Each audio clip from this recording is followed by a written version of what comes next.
یکی از این قضایا قضیه به میدان رفتن قاسم ابن الحسن است که بسیار صحنه عجیبی است. این قاسم ابن الحسن علیه السلام این یکی از جوانان کمسال دستگاه امام حسین است، یک نوجوانی که لم یبلغ الحلم، هنوز به حد بلوغ و تکلیف نرسیده بوده است. در شب عاشورا وقتی که امام حسین علیه السلام گفتند که این حادثه اتفاق خواهد افتاد و همه کشته خواهند شد، گفتند که شما بروید و اصحاب قبول نکردند که بروند.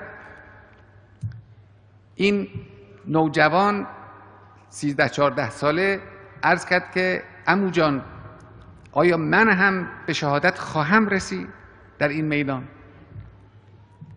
امام حسین خواستن این نوجوان رو آزمایش کنه.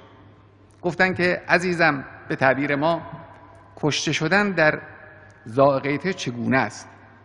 گفت احلا من العسل، از عسل شیرین تر است. روز عاشورا که شد، این نوجوان آمد پیش عمو. اینجا اینجور ذکر میکند، میگه که قال الراوی و خرج غلامون. میگه همینطور که نگاه میکردیم راوی هایی بودن اونجا که ماجراها رو مینوشتند و ثبت میکردن. چند نفرن که از قول اونها نقل میشود قضایا، از قول یکی از اونها نقل میکنه. میگه همینطور که نگاه میکردیم ناگهان دیدیم از طرف خیمه های ابی عبدالله یک پسر نوجوانی آمد بیرون. خرج غلامون کأن وجهه شقة قمر، چهرهش مثل پاره ماه می درخشید، زیبا. فجعل یقاتل، آمد مشغول جنگیدن شد.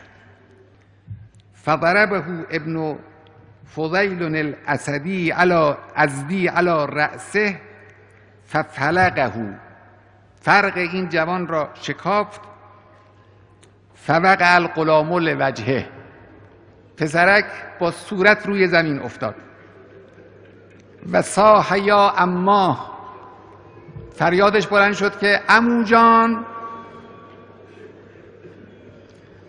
فجل الحسین علیه السلام کما یجل الصقر. دقت کنید به این خصوصیات و زیبایی های تعبیر.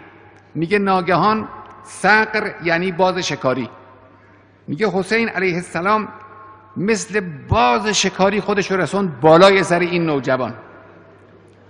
ثم شد شدت لیث اغضب، شده به معنای حمله کردن، شد یشدو به معنای حمله کردن است. حمله کرد مثل شیر خشمگین. فضرب ابن فضیل بالسیف، اول که اون قاتل رو با یک شمشیر زد و انداخت زمین. اونها آمدن تا این قاتل رو نجات بدن. حضرت حمله کرد به همه اونها. جنگ عظیمی در همون دوربر بدن قاسم ابن الحسن به راه افتاد. آمدن جنگیدند و حضرت اینها رو پس کرد. گرد و غبار بلند شد، تمام محوطه رو گرد و غبار میدان گرفت.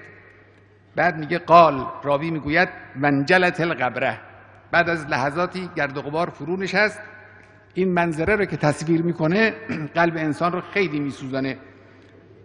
فرأیت الحسین علیه السلام، میگه من نگاه کردم حسین ابن علی علیه السلام رو اونجا دیدم. قائما علی رأس الغلام، بالای سر این نوجوان ایستاده است. امام حسین داره نگاه میکنه با حسرت به او. و هو یفحص برجلیه، اون نوجوان هم با پاهاش داره زمین رو میشکافه، پا رو در حال جان دادنه و داره پا رو تکان میده. بل حسین علیه السلام یقول بعدا لقوم قتلوک، دور باشند از رحمت خدا اون کسانی که تو رو به قتل رسوندن. یما ذکرینی بنتی مرزفت شباب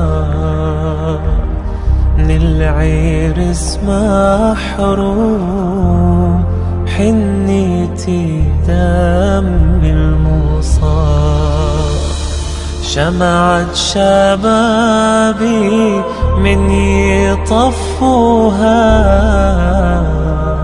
حنيتي دمي والكفن دارت